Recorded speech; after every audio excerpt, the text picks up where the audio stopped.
This week, I'm winding down after episode 100 and taking it easy with another look at one of my personal favourite characters, the vampiric Decepticon accountant, Ratbat.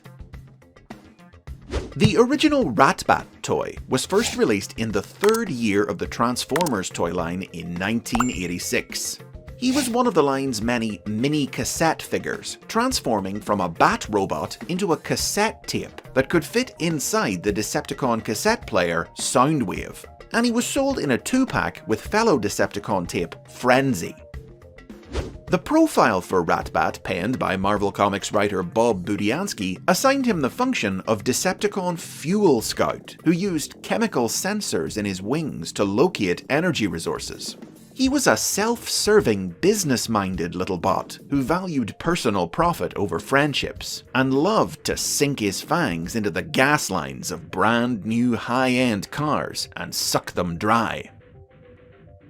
Now, this profile was largely ignored by the original Transformers animated series. The cartoon treated Ratbat the same way it did all the animal form cassette Transformers like him, less like a sapient being and more like an actual animal who couldn't speak and who was subservient to Soundwave, functioning primarily as a spy and information gatherer for him. It was in this capacity that Ratbat made his media debut in the Japanese-exclusive direct-to-video episode Scramble City, snooping on the Autobots as they constructed their new battle fortress. Western audiences were introduced to the character in The Transformers the Movie, and he went on to appear in the subsequent third season of the animated series, spying, scouting for resources, and joining his fellow animal Transformers in battling the energy beast Tornadron. The continued availability of Ratbat's toy in 1987 ensured that he also appeared in that year's Japanese original sequel cartoon, The Headmasters, still serving as his master's spy of choice. In the Marvel comic book, on the other hand, Budiansky was able to depict Ratbat in accordance with his profile, and in the process, took the character to remarkable heights. No mere animal, Marvel's Ratbat was a fully sapient Decepticon, capable of speech and unconnected to Soundwave, who served as the Decepticons' fuel auditor on Cybertron, managing their usage of the precious resource. Dissatisfied with the inefficient use of fuel by Shockwave's Decepticons on Earth, Ratbat began micromanaging their operations, and would eventually come to the planet to oversee their activities firsthand. While there, in one of the comic's most memorably offbeat stories, Ratbat used hypnotic car washes to mesmerize humans into surrendering the contents of their vehicle's gas tanks voluntarily, but he was foiled by the Autobots' human ally Buster Witwicky.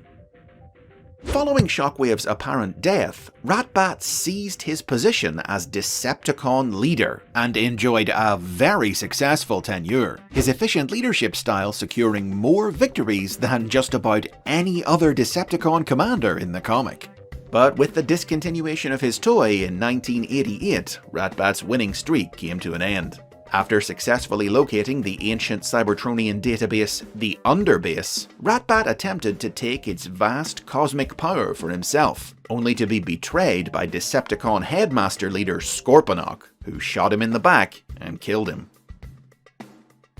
The enduring popularity of Soundwave and his cassettes has meant that Ratbat has continued to make fairly regular appearances in new Transformers toy lines and media in the 21st century, with some stories basing their depiction of him on the cartoon, some on the comic, and some finding ways to blend the two very different takes on the character together. Dreamwave Productions, for instance, conceived the idea that Ratbat had once been a regular full-size humanoid transformer and only became an animal later in life.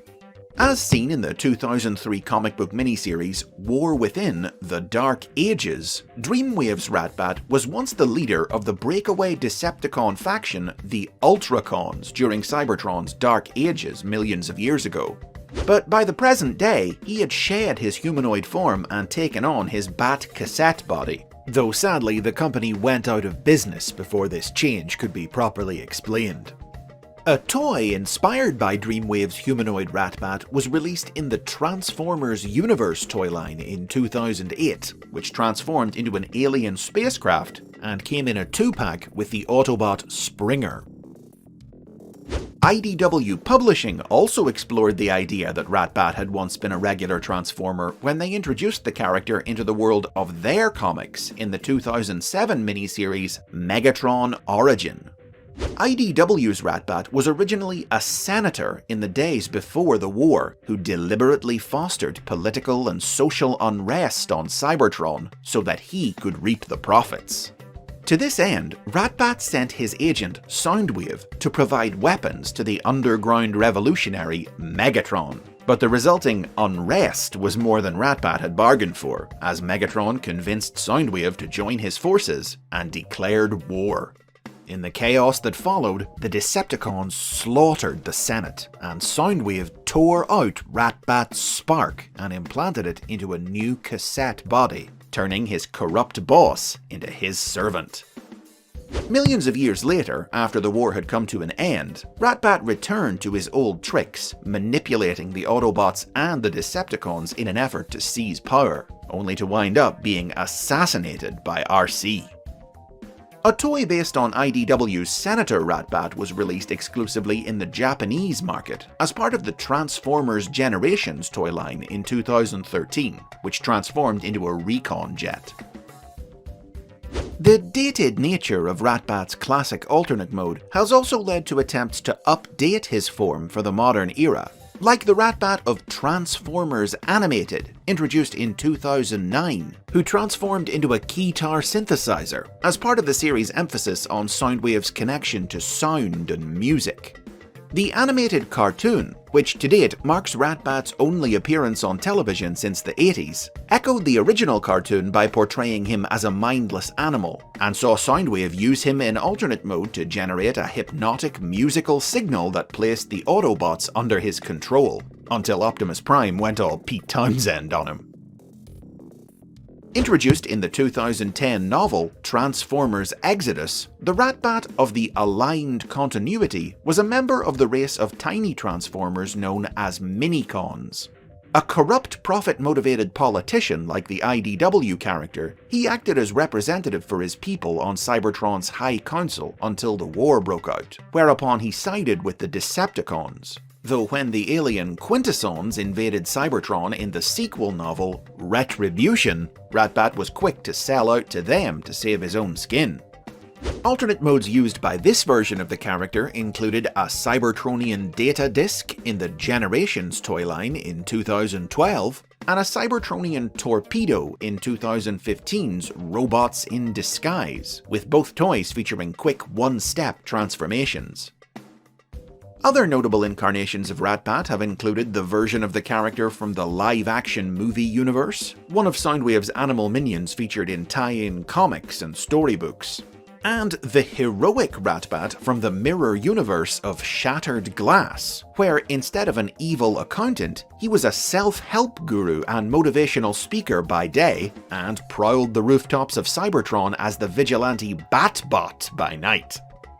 Other toys of the original Ratbat have included a high-end collector-targeted masterpiece figure of his original cassette form, released in 2014, and his most recent new figure from 2019's War for Cybertron Siege toy line, which reimagined his cassette mode as simply being an armoured shield.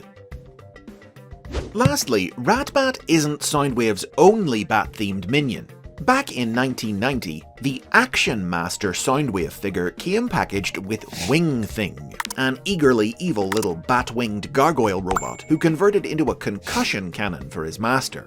In the 2010s, it's become common for new toys of Ratbat to be recolored in orange as new versions of Wing Thing, an economically efficient reallocation of resources that I'm pretty sure Ratbat would approve of. And those are the basics on Ratbat. Give the little bloodsucker some love down in the comments. Hit the like button if you've enjoyed this video, subscribe for more Transformers history and lore, and ring the bell to be notified about future videos, like the Patreon-sponsored episodes we've got coming up next time.